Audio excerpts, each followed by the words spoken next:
Ja se sećam Luleta Pljugice kad se bavio prema što je krenuo YouTube-om, imao je nadimak Kajgana, buraz. Zvali su ga Kajgana. Ja se toga sećam, on je išao, mislim, u dizajnersku srednju.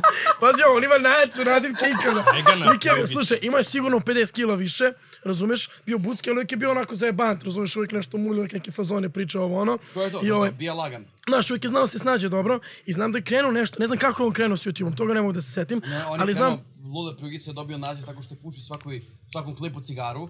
To se sećam. I Malboro je pušio. Da, i radio neki story time-ove. Ja sam Lulet Pljugica, pušim cigare.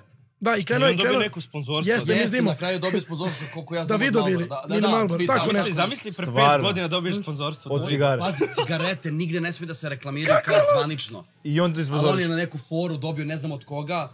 Sponzorstvo, plaća, dali su mu, ne znam, boks cigara, neke pare mu dali. Što je tad bilo ludo za to vreme, tad niko ništa nije dobio od sponzora. Lik sponzoriše pljuge, ja sećam se, uđem Lulet Pljugicu u klip. Krene klip, on zapali cigaru. On kaže, ej ljudi, ja pričamo, i zapali pljugu i bleji pričaju, kao what the fuck, šta je ovo, buraz. I onda ste vi, ja sećam se tešno balkanski, to je tako balkanski, brate, ono kao... Samo još rakijemu, hvala. Lule. Lule. A bilo je fora da ga sad zovu Lule Brkice, ili tako nešto, ili sad ceo u brkovima, da promeni ime. 4 para brkova. Ne, skinuo je gore, hvala Bogu skinuo. Kako ima gore? Ok, ima 3. Ove brkove na grudima i na pupu. Nije, ima 5, brate, ima i ovdje. Dobro, nisam mu zalazio, Andrija, stvarno. Pa kako nisi, brate? Izvini, brate, ali nisam mu zalazio, sorry. Ali ovaj tu baš ne sme, taj ne sme. Ovo izgleda ko Bentley znak, ne sme. Ne sme.